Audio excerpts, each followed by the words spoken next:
Shalom Bapak Ibu Saudara, selamat datang, selamat beribadah di Gereja GKPB Masa Depan Cerah Tulung Agung. Kita percaya berkat Tuhan melimpah dalam hidup kita sepanjang minggu ini. Perlindungan dan kasih setia Tuhan sempurna di dalam kehidupan kita.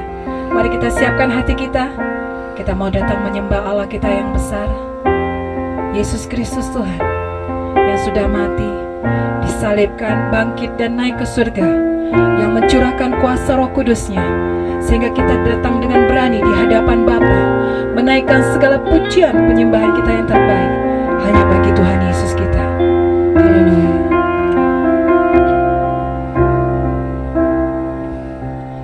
Dia Yesus telah mati bagiku. Dia Tuhan selamatkan jiwaku. Bagi Dia pujianku tak dapat ku balas kasih-Nya. Dia angkat ku jadi anaknya, beri damai di dalam hidupku. Bagi Dia sepaku, hanya Dia segalanya bagiku. Bagi Dia segala pujian, hormat serta syukur, kekal selamanya. Bagi Dia segala pujian, hormat serta syukur selama-lamanya.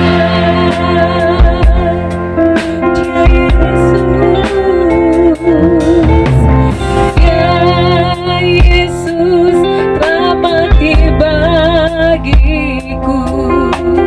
Ya Tuhan, selamatkan jiwaku. Bagi Dia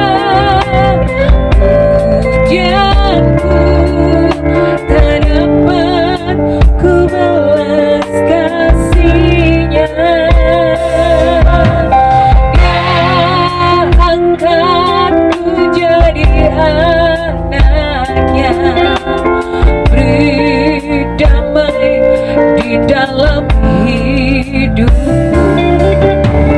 Bagi Dia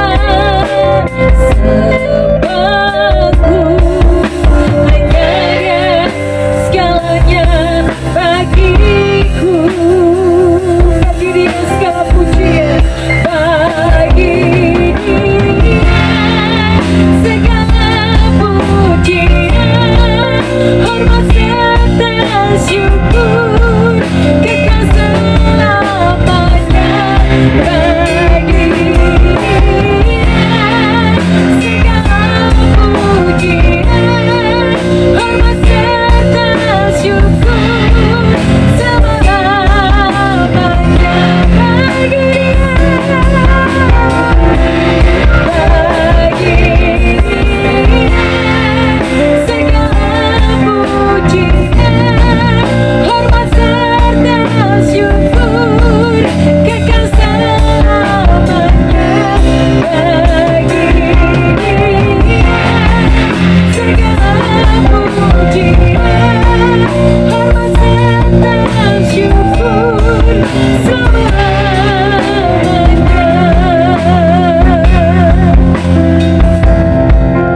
terbesar dalam hidupku, pengorbananmu yang selamatkanku.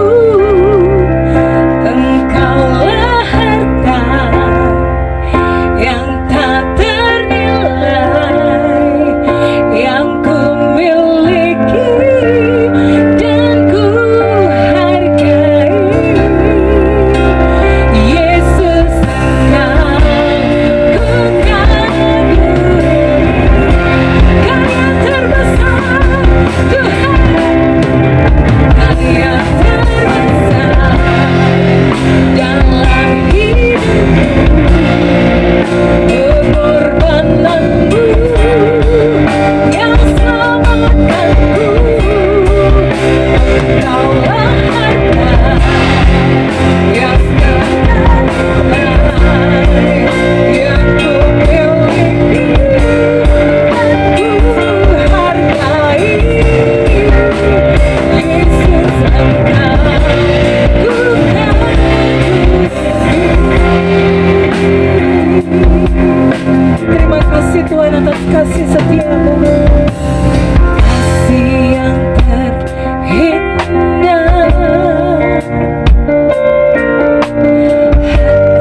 yang ku kagumi, akan segala perbuatanmu di dalam hidup kami.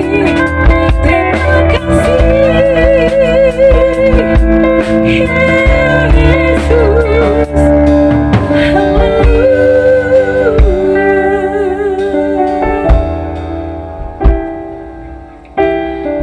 Betapa kami bersyukur kepada Allah, Bapa pencipta langit dan bumi,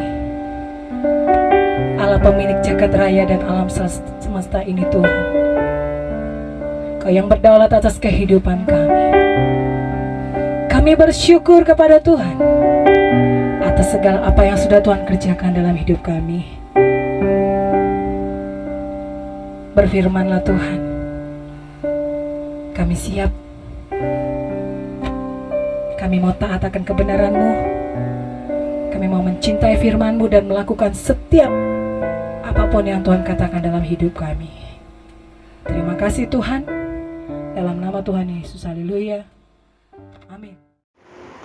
Shalom Bapak Ibu Saudara yang dikasihi Tuhan. Selamat beribadah di dalam ibadah online GKPB Masa Depan Cerah Tulung Agung.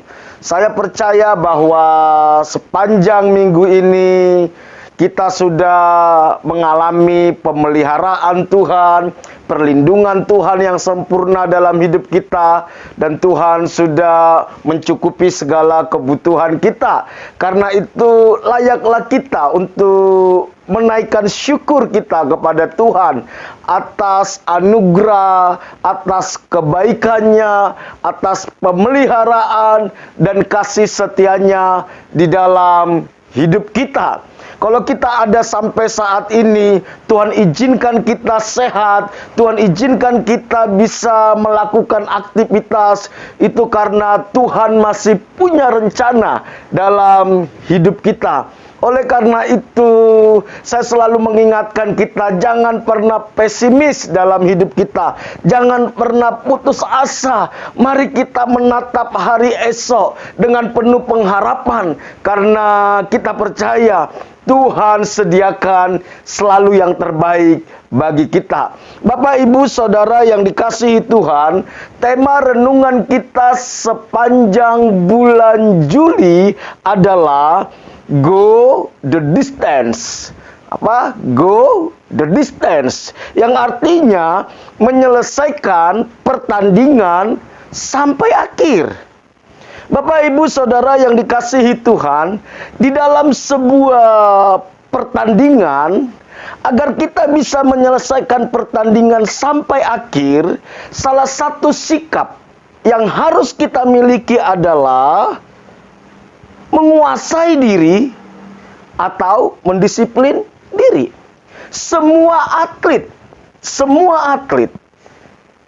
yang sedang mengikuti sebuah pertandingan tanpa penguasaan diri, maka mereka tidak akan pernah bisa menyelesaikan pertandingan itu dengan baik. Apalagi untuk menjadi seorang juara. Semua atlet yang juara, mereka begitu ketat di dalam mendisiplin diri mereka, di dalam melatih diri mereka, di dalam menguasai diri mereka. Hal yang sama berlaku di dalam kehidupan kita. Hidup kita di dunia ini hanyalah sebuah pertandingan iman. Pertandingan iman untuk meraih mahkota abadi. Oleh karena itu, perlu kita mendisiplin diri kita dengan ketat. Perlu kita menguasai diri kita supaya kita tetap fokus di dalam pertandingan iman kita. Oleh karena itu, Bapak, Ibu, Saudara, di masa-masa yang tidak menentu, di masa-masa yang cukup sulit ini, perlu kita lebih lagi mendisiplin diri kita supaya kita tidak putus asa, supaya kita tidak menyerah dengan keadaan. Saya mau mengajak kita membaca Alkitab kita di dalam 1 Korintus 9. 1 Korintus 9 ayat 24 sampai 26. Tidak tahukah kamu bahwa dalam gelanggang pertandingan semua peserta turut berlari, tetapi bahwa hanya satu orang saja yang mendapat hadiah? Karena itu larilah begitu rupa sehingga kamu memperolehnya. Tiap-tiap orang turut mengambil bagian dalam pertandingan, menguasai dirinya dalam segala hal. Mereka berbuat demikian untuk memperoleh suatu mahkota yang fana, tetapi kita untuk memperoleh suatu mahkota yang abadi. Sebab itu, aku tidak berlari tanpa tujuan, dan aku bukan petinju yang sembarangan saja memukul. Bapak, Ibu, Saudara yang dikasihi Tuhan, Rasul Paulus mengatakan bahwa hidupnya itu seperti di dalam sebuah gelanggang pertandingan. Salah satu hal yang dia bangun dalam dirinya adalah menguasai diri di dalam segala hal. Menguasai diri dalam segala hal, atau mendisiplin diri. Oleh karena itu tema renungan kita pada hari ini di minggu kedua bulan Juli ini adalah winning from the inside out. Winning from the inside out, atau menang dari dalam. Menang dari dalam keluar, itu artinya menang dari dalam keluar. Bapak, Ibu, Saudara yang dikasihi Tuhan, musuh terberat yang paling sulit untuk ditaklukkan bukanlah musuh yang ada di luar. Musuh terberat yang paling sulit untuk ditaklukkan bukanlah musuh yang ada di luar, tetapi musuh yang ada di dalam diri kita, di mana musuh ini bisa mematikan iman kita, di mana musuh ini bisa mematikan visi kita, di mana musuh ini bisa mematikan kasih kita, bahkan musuh ini bisa mematikan semangat kita. Musuh itu adalah ketakutan-ketakutan kita. Musuh itu adalah ketidakpercayaan kita. Musuh itu adalah keraguan kita. Musuh itu adalah kemalasan kita serta pikiran negatif kita. Ini yang biasanya membuat kita nggak bisa menyelesaikan pertandingan iman dengan baik. Musuh yang ada di dalam diri kita inilah yang membuat kita nggak bisa menang di dalam pertandingan iman kita. Dan untuk bisa menaklukkan musuh ini, Bapak, Ibu, Saudara yang dikasihi Tuhan, diperlukan kemauan yang kuat dan juga disiplin yang ketat. Untuk bisa mengalahkan musuh yang menyerang dari dalam, yaitu ketakutan kita, keraguan-raguan kita, ketidakpercayaan kita, pikiran negatif kita, itu dibutuhkan kemauan yang kuat serta disiplin yang ketat. Ada beberapa hal di dalam diri kita yang harus kita taklukkan, yang harus kita kuasai, yang harus kita disiplin agar kita bisa mengalami kemenangan yang berasal dari dalam dan itu akan terpancar keluar. Winning from inside out. Kalau kita nggak bisa menang dari diri kita, maka pertandingan apapun yang sedang kita lakukan, kita nggak akan mungkin bisa menang. Karena pertarungan terhebat itu ada di dalam diri kita. Pertarungan terhebat itu ada di dalam pikiran kita. Oleh karena itu, pada renungan firman Tuhan pada hari ini, ada beberapa hal dalam diri kita yang perlu kita taklukkan, yang perlu kita kuasai, yang perlu kita menangkan. Yang pertama adalah pikiran kita. Pikiran kita. Joyce Meyer mengatakan bahwa pikiran itu adalah medan pertempuran. Pikiran itu adalah medan pertempuran. Kemenangan di dalam pikiran itu sebenarnya merupakan modal untuk kita bisa menghadapi lawan sehebat apapun yang ada di luar. Rasul Paulus di dalam suratnya kepada jemaat di Korintus, 2 Korintus pasal 10 ayat 5 dikatakan seperti ini. Kami mematahkan setiap siasat orang dan merubuhkan setiap kubu yang dibangun oleh keangkuhan manusia untuk menentang pengenalan akan Allah. Kami menawan segala pikiran dan menaklukkannya kepada Kristus. Pikiran kita ini harus ditaklukkan, saudara. Memang pikiran kita ini sangat liar, saudara. Sangat liar. Tidak mudah mengendalikan pikiran kita. Bahkan ketika kita tidur pun pikiran kita ini bisa bergerak sedemikian hebatnya, saudara. Kita dikasih Tuhan pikiran yang luar biasa, saudara. Kemampuan berpikir yang luar biasa. Kalau kita nggak bisa taklukkan itu, maka kita akan sulit mengalami kemenangan. Roy Bennett mengatakan seperti ini, saudara. Roy Bennett.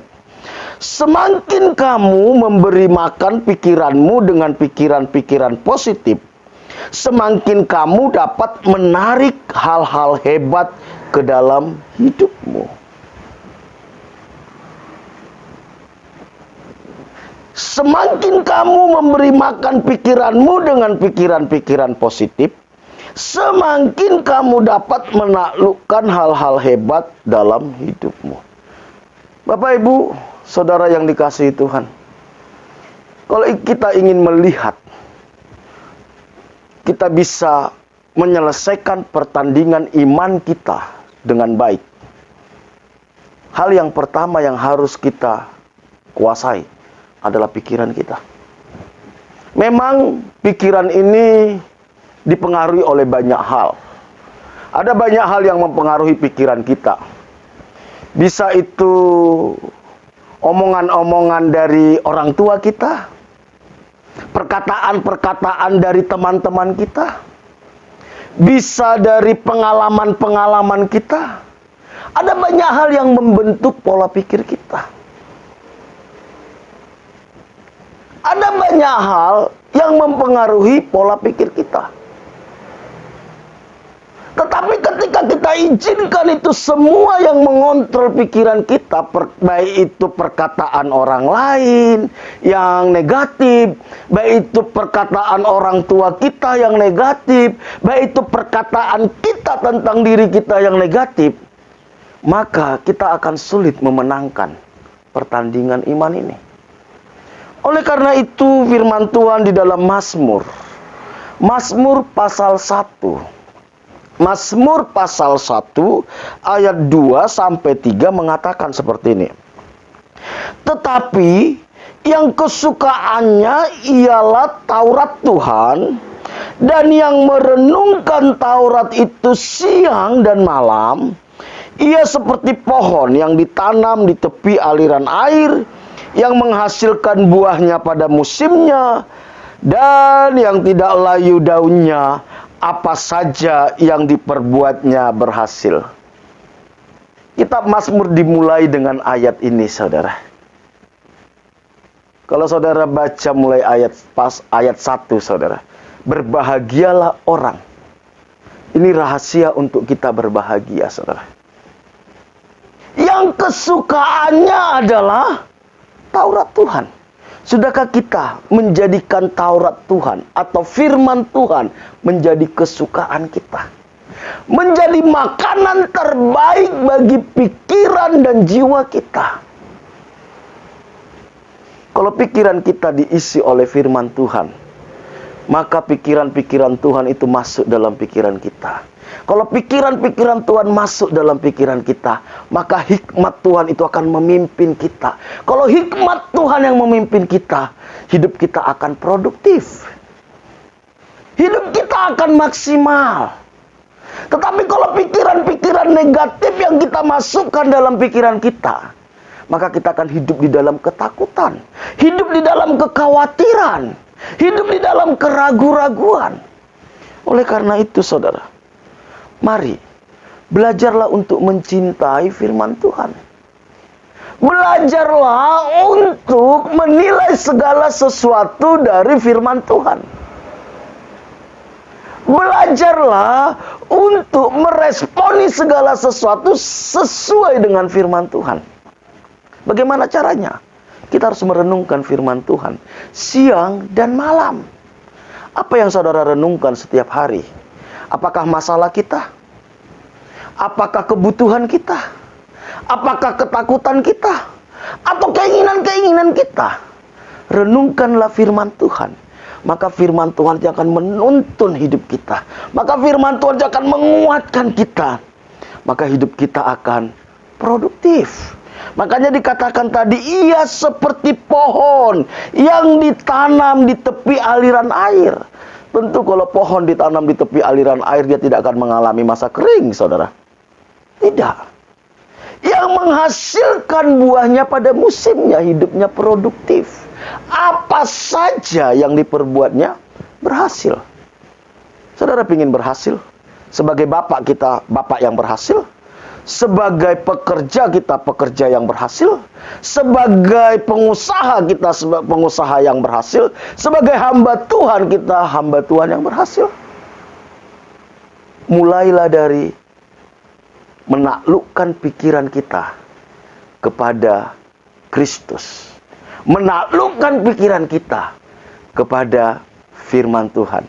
Hari-hari ini media sosial itu bisa mengisi pikiran kita dengan hal-hal yang tidak baik.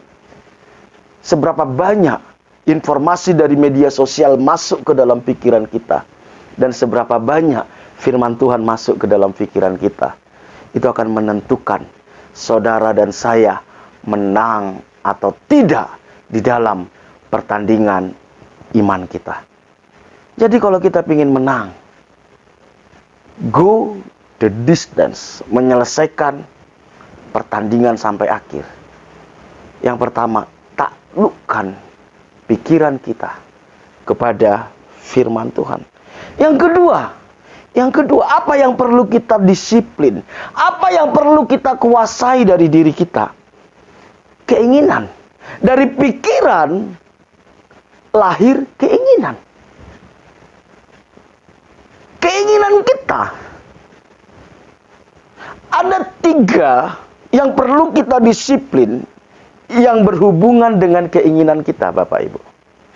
Ada 3 yang perlu kita disiplin dengan ketat, yang perlu kita taklukkan agar kita bisa menyelesaikan pertandingan iman dengan baik. Apa itu? Ketiga hal itu. Yang pertama, keinginan daging. Keinginan daging. Keinginan daging berbicara apa? Makan, minum, seks. Kita harus taklukkan. Berapa banyak orang gak bisa maksimal hidupnya karena gak bisa mengontrol pola makannya. Akhirnya sakit. Berapa banyak pelayanan hancur, rumah tangga hancur hanya karena gak bisa mengontrol keinginan seksnya. Bahkan hamba-hamba Tuhan besar bisa jatuh hanya karena keinginan daging. Makan, minum, seks. kita taklukkan, kita kuasai, supaya hidup kita tidak fokus dibelenggu oleh itu, sehingga kita bisa bertanding dengan maksimal, saudara. Seorang atlet, kalau ia ingin bertanding, saudara, itu pola makannya diatur dengan ketat. Berapa kalori yang boleh dia makan, berapa protein yang harus dia makan, dia atur. Begitu juga dengan kerohanian kita. Kita harus disiplin pola makan kita, keinginan daging kita. Yang kedua yang berhubungan dengan keinginan adalah keinginan mata, saudara. Keinginan mata itu perlu ditaklukkan. Apa itu keinginan mata, saudara? Konsumerisme, hedonisme. Saudara, konsumerisme ini merusak banyak iman kita, saudara. Kita selalu mencari apa yang kita inginkan, bukan apa yang kita butuhkan. Padahal Tuhan berjanji mencukupi segala kebutuhan kita. Berapa banyak keluarga berantakan hanya karena memaksakan hidup mewah, saudara. Konsumerismenya. Akhirnya berhutang. Ketika nggak bisa bayar hutang, rumah tangga berantakan. Keinginan daging, keinginan mata harus ditaklukkan. Yang ketiga yang berhubungan dengan keinginan adalah keangkuhan hidup. Keangkuhan hidup ini merusak banyak orang, membuat orang nggak bisa menyelesaikan pertandingan imannya dengan baik. Apa itu keangkuhan hidup? Keinginan untuk dipuji, makan puji kata orang Timur, saudara. Keinginan untuk diutamakan, ingin dilayani, keinginan untuk dihormati lebih dari orang lain. Ini keangkuhan hidup. Keangkuhan hidup, saudara. Dan ini merusak pertandingan iman kita. Oleh karena itu 1 Yohanes 2 ayat 15 sampai 17 mengatakan seperti ini. Janganlah kamu mengasihi dunia dan apa yang ada di dalamnya. Jikalau orang mengasihi dunia, maka kasih akan Bapa tidak ada di dalam orang itu. Sebab semua yang ada di dalam dunia, yaitu keinginan daging dan keinginan mata, serta keangkuhan hidup, bukanlah berasal dari Bapa, melainkan dari dunia. Dan dunia ini sedang lenyap dengan keinginannya, tetapi orang yang melakukan kehendak Allah tetap hidup selama-lamanya. Saudara, dunia ini menawarkan 3 hal ini. Keinginan daging, keinginan mata, dan keangkuhan hidup. Alkitab katakan itu nggak berasal dari Bapa. Makanya Tuhan Yesus bilang gini, setiap orang yang mau mengikut aku, dia harus menyangkal dirinya, memikul salibnya setiap hari, mengikut aku. Apa yang harus kita sangkal? Ini, saudara. Keinginan daging, keinginan mata, dan keangkuhan hidup.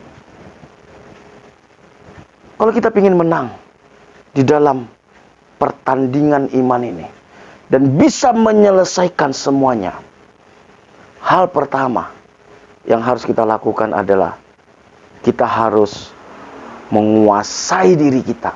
Kita harus menaklukkan hidup kita. Apa yang perlu kita taklukkan? Yang pertama, pikiran kita. Pikiran kita. Taklukkan kepada Kristus, kepada firman Tuhan. Yang kedua, keinginan kita. Kita harus taklukkan. Kita izinkan keinginan Tuhan yang mengontrol hidup kita. Makanya Rasul Paulus pernah katakan gini, aku hidup, bukan aku lagi yang hidup, tetapi Kristus yang hidup di dalam aku. Kristus. Apanya Kristus? Keinginannya Kristus yang menguasai Paulus, saudara. Apa yang menguasai hidup kita hari-hari ini, saudara? Keinginan-keinginan yang seperti apa yang mengontrol hidup kita? Sampai akhirnya keinginan itu membuat kita capek, membuat kita letih, membuat kita lesuh, membuat kita akhirnya nggak fokus lagi kepada pertandingan iman kita. Kita nggak fokus lagi datang sama Tuhan. Kalaupun kita ingin mencari Tuhan, walaupun kita datang kepada Tuhan, kita hanya inginkan Tuhan memenuhi semua keinginan kita. Akhirnya kita nggak bisa mengasihi Tuhan dengan tulus. Nggak bisa. Kita melayani Tuhan supaya Tuhan penuhi semua keinginan kita. Itu kasih yang tidak tulus. Tuhan mau kita mengasihi Dia juga dengan kasih yang tulus. Keinginan kita cuma satu. Sama seperti keinginan Tuhan Yesus. Melakukan kehendak Bapa dan menyelesaikan pekerjaannya. Jadi, yang pertama, kita taklukkan pikiran kita. Yang kedua, kita taklukkan keinginan kita. Dan yang terakhir, yang ketiga, yang perlu kita taklukkan adalah respon kita. Respon kita. Reaksi kita atas setiap peristiwa itu bisa mempengaruhi hidup kita. Bisa membuat kita menang atau kalah di dalam setiap pertandingan. Saul, ketika dia memiliki respon yang salah, maka Tuhan menolak dia, saudara. Menolak dia. Petrus dan Yudas, mereka sama-sama salah di dalam penyalipan Tuhan Yesus. Tetapi respon Petrus berbeda dengan responnya Yudas. Tentu kita tidak sempurna, saudara, di dalam segala hal. Tetapi di dalam ketidaksempurnaan itu, mari kita miliki respon yang benar. Respon yang benar di dalam menyikapi segala sesuatu. Seorang filsuf Romawi kuno yang bernama Epictetus mengatakan seperti ini. Bukanlah yang terjadi pada Anda yang penting dan menentukan apakah Anda bisa bahagia atau tidak. Tetapi reaksi Anda terhadap kejadian itulah yang penting. Reaksi Anda terhadap kejadian itulah yang penting. Bagaimana kita agar bisa memiliki respon yang benar, saudara? Bagaimana agar kita bisa memiliki respon yang benar? Kita harus menyadari bahwa hidup kita ini adalah milik Tuhan. Kalau kita menyadari bahwa hidup kita ini milik Tuhan, percayalah, tidak ada satu hal pun terjadi dalam hidup kita tanpa seizin Tuhan. Tidak ada. Kalau Tuhan izinkan sesuatu terjadi dalam hidup kita, apalah itu? Apakah itu peristiwa itu menyenangkan? Apakah peristiwa itu menyakitkan? Apakah peristiwa itu mengecewakan? Apa saja. Kalau sampai Tuhan izinkan itu terjadi dalam hidup kita, itu artinya Tuhan punya maksud. Tuhan punya maksud. Dan Tuhan punya tujuan lewat peristiwa itu. Dan tujuan utama Tuhan cuma satu, saudara. Mengizinkan semua peristiwa terjadi dalam hidup kita. Tujuannya cuma satu. Supaya kita serupa dengan Kristus. Supaya kita semakin serupa dengan Kristus. Lewat peristiwa itu kita meresponi dengan benar.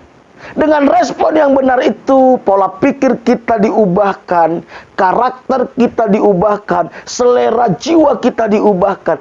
Itulah tujuannya. Jadi kalau saudara dan saya ingin menaklukkan respon kita, sadarilah, hidup kita ini milik Kristus. Dia mengasihi kita. Dan tidak ada sesuatu yang terjadi dalam hidup kita di luar kendali dan kontrol Tuhan. Oleh karena itu Roma pasal 8 ayat 28 sampai 29. Saya akan bacakan bagi kita. Dikatakan seperti ini. Kita tahu sekarang bahwa Allah turut bekerja dalam segala sesuatu untuk mendatangkan kebaikan bagi mereka yang mengasihi Dia, yaitu bagi mereka yang terpanggil sesuai dengan rencana Allah.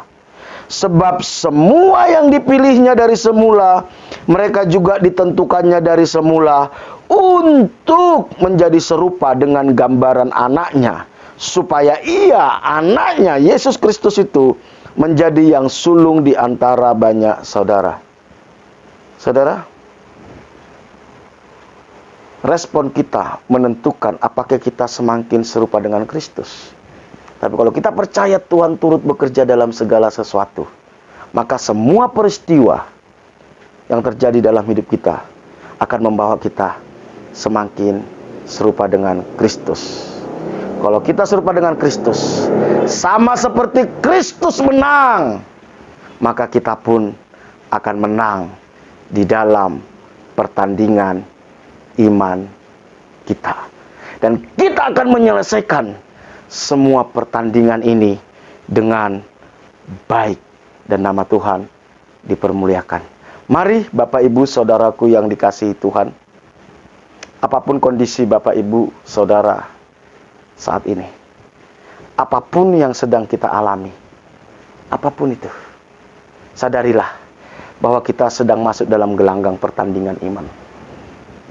Sedang masuk di dalam gelanggang pertandingan iman. Semua kita, tidak ada yang jadi penonton, tidak ada yang jadi supporter, tidak ada yang jadi juri, tidak ada yang jadi wasit. Semua kita harus bertanding. Oleh karena itu, mari kita mendisiplin diri kita, menguasai diri kita, supaya kita bisa menyelesaikan pertandingan ini dengan baik. Apa yang perlu kita kuasai? Yang pertama, pikiran kita. Taklukkan kepada pikiran Kristus, kepada firman Tuhan. Mari kita taklukkan. Yang kedua, keinginan kita. Mari kita taklukkan setiap keinginan kita. Baik itu keinginan daging, keinginan mata, dan keangkuhan hidup. Biar keinginan Kristus yang menguasai hidup kita. Sehingga kita bisa berkata, makananku adalah melakukan kehendak Bapa dan menyelesaikan pekerjaannya. Dan yang terakhir, yang harus kita taklukkan adalah respon kita. Bagaimana caranya? Sadarilah bahwa kita ini milik Kristus.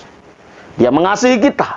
Dia tahu yang terbaik bagi kita. Kalau Tuhan izinkan sesuatu terjadi dalam hidup kita, berarti Dia sedang membentuk kita untuk menjadi serupa dengan Kristus. Karena itu, mari meresponi segala sesuatu dengan benar.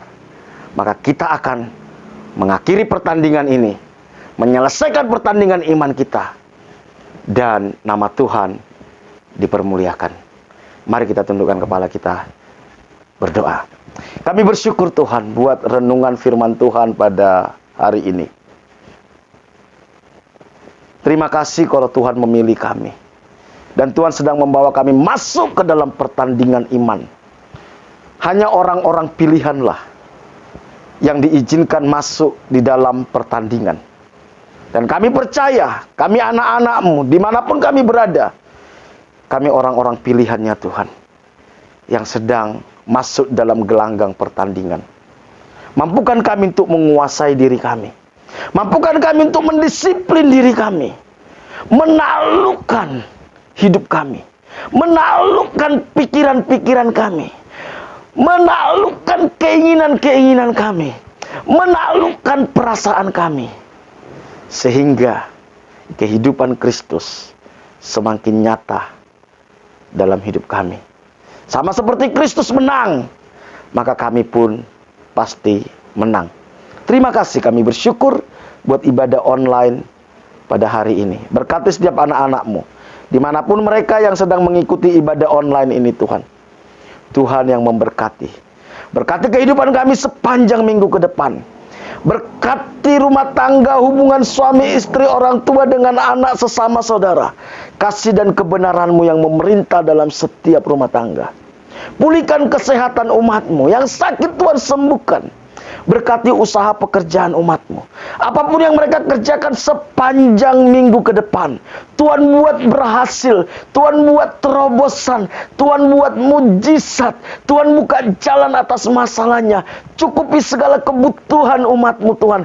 Hikmat, bijaksana, ide, kreativitas berikan kepada umat-Mu.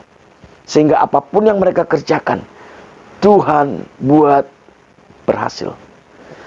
Lindungi umat-Mu dari segala mara bahaya, kecelakaan, virus-virus, sakit, penyakit. Pakai kami sepanjang minggu ke depan untuk menjadi berkat bagi orang-orang yang ada di sekitar kami. Terima kasih. Kami bersyukur buat ibadah kami pada hari ini. Jemaat yang dikasihi Tuhan, Tuhan mengarahkan wajahnya kepadamu. Dia Allah Immanuel yang tidak pernah meninggalkan kita. Dia selalu bersama dengan kita. Oleh karena itu, terimalah berkat daripada Allah Bapa. Diberkatilah engkau pada waktu masuk, diberkatilah engkau pada waktu keluar, diberkatilah buah kandunganmu, diberkatilah adonanmu, diberkatilah bakulmu, diberkatilah hasil tanganmu. Apapun yang kau kerjakan dengan tanganmu, yang kau lakukan bersama dengan Tuhan, Tuhan akan buat berhasil. Diberkati engkau di kota, diberkati engkau di desa, diberkati engkau ke gunung, kemanapun engkau pergi, tanda-tanda ajaib menyertai engkau. Engkau akan naik dan tidak akan menjadi turun. Engkau akan menjadi kepala dan bukan menjadi ekor. Anak cucumu akan perkasa di bumi. Engkau akan disebut sebagai orang yang beruntung dan berbahagia. Dan lewat hidupmu akan banyak orang menerima berkat daripada Tuhan. Jika engkau hari ini sungguh-sungguh mendengarkan suara Tuhan Allahmu yang kusampaikan kepadamu, dan engkau setia melakukannya, maka berkat-berkat ini akan menjadi milikmu. Karena itu, terimalah berkat daripada Allah Bapa, kasih karunia dari Tuhan kita Yesus Kristus, penghiburan dan kekuatan dari Roh Kudus, mulai hari ini sampai Tuhan Yesus datang kedua kali. Dalam nama Tuhan Yesus, setiap kita yang diberkati sama-sama katakan amin. Bapak, Ibu, Saudara yang dikasihi Tuhan, ibadah online kita selesai. Sampai bertemu di dalam ibadah selanjutnya. Bapak, Ibu, Saudara, khususnya jemaat MDC Tulungagung yang digerakkan Tuhan untuk memberikan persembahan, baik itu persembahan persepuluhan, baik itu persembahan syukur, maupun persembahan pembangunan, saudara bisa langsung menghubungi bendahara gereja kita. Tuhan Yesus memberkati kita semua.